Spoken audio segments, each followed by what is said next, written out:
We've been dealing with the temple theology. We began to see that the will of God was not for man to worship in a physical building. But when Moses communicated the will of God, which is God inhabiting man, the children of Israel did not believe. Hence, Moses gave them a project to work hard and build a sample of what he gave them that they rejected. Adventure by building that sample, the message may sing. Hebrews chapter 8 verse 5. Read from. Who serve unto the example and Take note shadow. of the word example. Take note of the word shadow. Example and shadow means darkness. The word skia, S-K-I-A, darkness of heavenly things. So what Moses saw was heavenly things. The word heavenly is the word euphorenios. It means immaterial. God showed Moses immaterial realities. Moses spoke it, Israel did not receive it. So he got them to construct a building for 46 years. Adventure in the process of building, the message will sink in. Read for me, girl. As Moses was admonished of God when he was about to make the tabernacle. For see, saith he, that thou make all things according to the pattern showed to thee in the mount. All things according to the pattern showed to thee on the mount. So he saw something on the mountain that he was communicating in shadows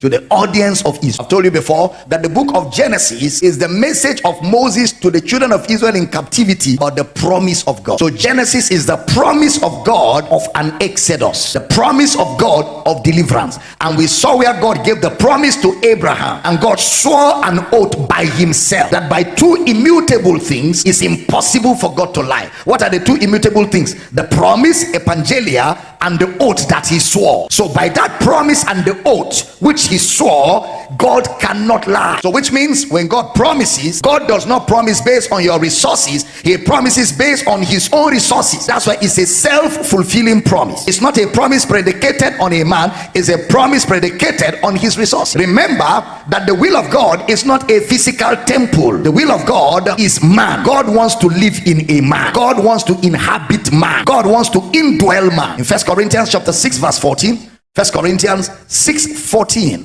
Sorry, 2 Corinthians chapter 6 verse 14. Read for me, girl. 2 Corinthians 6:14. Be ye not unequally yoked together with unbelievers. For what fellowship hath righteousness with unrighteousness? And what communion hath light with darkness? Next verse. And what concord hath Christ with Belial? Or what part hath he that believeth with an infidel? So remember, he's telling you the believer is righteous, the unbeliever is unrighteous. The believer is Christ, the unbeliever is Belial. The believer is one who believes, the unbeliever is an infidel. Read for me, next verse. And what agreement hath the temple of God with idols? The believer is the temple of God, the unbeliever is in idols. For ye are the temple of the living God, as God hath said. As God has said, I will dwell in them and walk in them, and I will be their God, and they shall be my look people. at the preposition. I will dwell in them, not in a physical house. In them, and walk in them, and I will be their God, and they shall be my people. That has been the plan from the beginning.